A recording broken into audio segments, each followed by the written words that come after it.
ভাৰতীয় জনতা পাৰ্টিৰ আমাৰ জিলা বিষয়ববীয়া মণ্ডল সভাপতি সাধাৰণ সম্পাদক প্ৰমুখ্যে ৰাজ্যিকৰ আৰু প্ৰমুখ যিসকল আমাৰ দলৰ কাৰ্যকৰ্তা আছে জ্যেষ্ঠ কাৰ্যকৰ্তা সকলোৰে উপস্থিতিত এখন বিশেষ সাংগঠনিক বৈঠক আজি আমাৰ ইয়াত অনুষ্ঠিত হৈছে।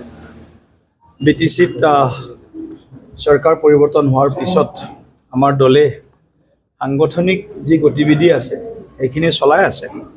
লগতে ট্ৰিপল ইঞ্জিন চৰকাৰৰ যি কাৰ্যসূচীসমূহ আছে জনহিতৈষী কাৰ্যসূচীবিলাক কাৰ্যক্ৰমবিলাক আগবঢ়াই লৈ যোৱাৰ বাবে আমাৰ দলেও চেষ্টা কৰি আছে। আগন্তুক সময়ৰ বাবে সংগঠনৰ বুথ পৰ্যায়লৈকে আমি যাতে ইয়াৰ শক্তিটো আৰু অধিক মজবুত কৰিব পাৰোঁ।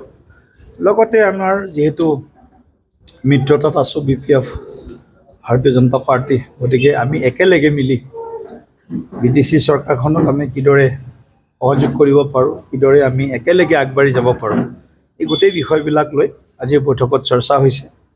আৰু কাৰ্যকৰ্তাসকলৰ উৎসাহ যথেষ্ট আছে।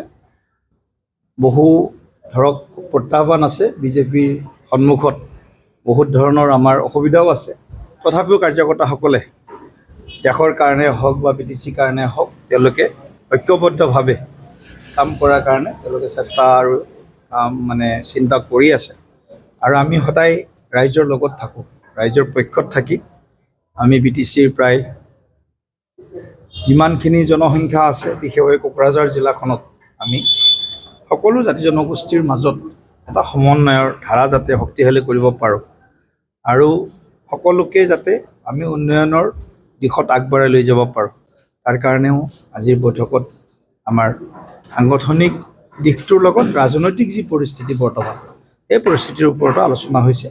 নিশ্চিতভাৱে আগন্তুক দিনত কোকৰাঝাৰ জিলাত ভাৰতীয় জনতা পাৰ্টীয়ে BPFৰ যি তেওঁলোকৰ চৰকাৰৰ কাম কাজ আছে বা আমাৰ মিত্ৰ দলৰ চৰকাৰৰ কাম কাজ আছে সেইখিনিকো আৰু অধিক ৰাইজৰ মাজত লৈ যোৱাৰ কাৰণে প্ৰয়াস কৰিব। আৰু কাৰ্যকৰ্তাসকলে আমাক বিভিন্ন ধৰণৰ তেওঁলোকৰ অসুবিধাৰ কথাও কৈছে, তেওঁলোকৰ সমস্যাৰ কথাও কৈছে। সেইখিনিকো আমি আগন্তুক দিনত আমি কিদৰে সমাধান কৰিব পৰা যায় পৰ্যায়ক্ৰমে সেইখিনিও আমি চিন্তা কৰিম। নিৰ্বাচন নগাঁও লোকসভাৰ হ'ব, গতিকে আমি ইতিমধ্যে আমাৰ বুথ পৰ্যায়ত ইয়াৰ যি মেনেজমেণ্ট বা প্ৰবন্ধন এইবিলাক কাম আমি আগবাঢ়ি লৈ গৈ আছোঁ। আমি সকলোৱে জানো আমাৰ কাৰণে আফটাৰ ডিলিমিটেশ্যন সমষ্টিটো এটা চেলেঞ্জ আছে, প্ৰত্যাহ্বান আছে।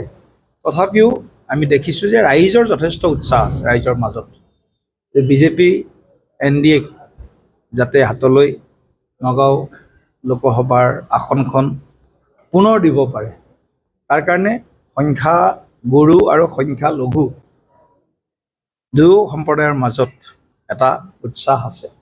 আৰু বিগত সময়ত আমি দেখিছোঁ যে নগাঁও কেইবাবাৰো তাৰ পৰা BJPৰ সাংসদ জিকিছে। আৰু সেইকাৰণে এইবাৰ সংখ্যালঘু ৰাইজৰ মাজতো আমি এটা আগ্ৰহ ব্যক্ত কৰিছোঁ আৰু ৰাইজো ওলাই আহিছে। বিগত সময়ত বহু ধৰণৰ জনপ্ৰতিনিধি একদম পঞ্চায়ত মেম্বাৰৰ পৰা আঞ্চলিক পঞ্চায়তৰ সদস্যলৈকে জিলা পৰিষদৰ সদস্যলৈকে তেনেকুৱা বিভিন্ন ৰাজনৈতিক দলৰ প্ৰতিনিধিসকলে BJP দলত যোগদান কৰিছে, বিশেষভাৱে সংখ্যালঘু অঞ্চলবিলাকত।